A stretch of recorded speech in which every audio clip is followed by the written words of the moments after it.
Chapter 1. Guatemala City, Guatemala.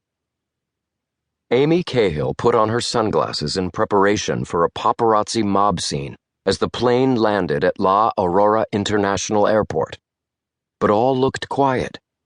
Funny, this should have helped Amy relax, but she'd forgotten how to do that. Instead, the nerves in her neck tensed even more.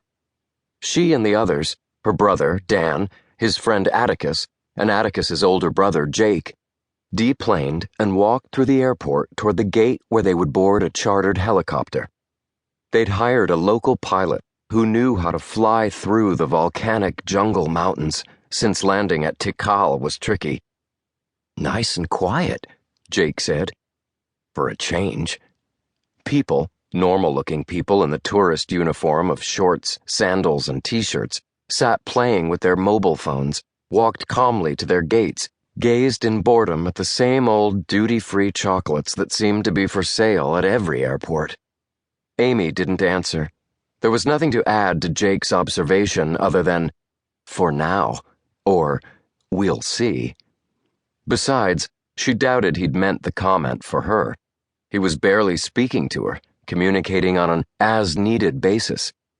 The same went for Dan. Atticus slipped up occasionally and offered her gum or flashed her his sweet smile, but then Dan would glare at At to chastise him for the small betrayal.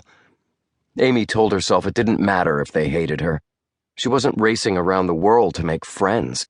As the leader of the Cahill family, she had to make hard choices, like leaving Dan, Atticus, and Jake behind when she headed to the Arctic Circle alone. Abandoning the few people she loved had felt like cutting off her own hand, but that didn't matter. She had a job to do. As long as the others didn't get in her way, whether they included her in their jokes and gum sharing was their business. There was a shout from a newsstand, and Amy turned toward it. "There they are!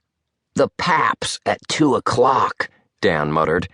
A small mob of photographers zeroed in on them, their gear clanking as they ran. Amy couldn't contain an exasperated sigh. Here we go again. It was bad enough that J. Rutherford Pierce sent murderous thugs after Amy and Dan wherever they went. On top of that, he'd ensured that the paparazzi were obsessed with them. Amy and Dan Cahill, the teenage leaders of the richest and most powerful family the world has ever known. The source of their power was a serum that Pierce had managed to steal, enhancing his own power and making him exceedingly dangerous. Amy and Dan were on a desperate mission to find the antidote to that serum, and had come to Guatemala because they suspected the next ingredient they needed, Riven Crystal, whatever that was hidden in the ancient Mayan ruins of Tikal.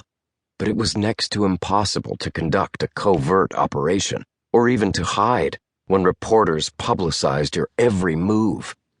"That way." Jake pointed to a door marked VIP Lounge, manned by a guard. Amy flashed a VIP Travel Club ID at the guard and they ducked inside, but not before one of the photographers spotted them and took some quick shots.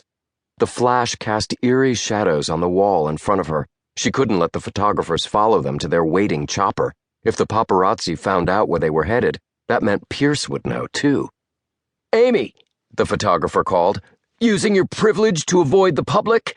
What are we, the unwashed hordes?" Amy ignored him and kept running, but the photog pushed past the guard, who couldn't stop a whole mob determined to get around him. Amy, Jake, Dan, and Atticus raced through the lounge, dodging placid passengers sipping drinks. Amy leaped over a side table just as a woman reached for her coffee cup. The woman glared at her and snapped, "Rude children!" The comment bounced off Amy's Teflon shell. The days when Amy cared about good manners were long gone. Her near-fatal trip to Svalbard had iced over what remained of her heart. Being hounded by the press could do that to a person, and being hunted by a powerful, ruthless killer even more. Pierce hardly needed his army to find the Cahills. The press did that job for him. Dan found a door at the back of the lounge and threw it open. "In here!" The others followed him through a staff changing area. They ran past a flight attendant shrugging into his uniform jacket. "Hey, what are you—" No time to hear the rest of that question. They ran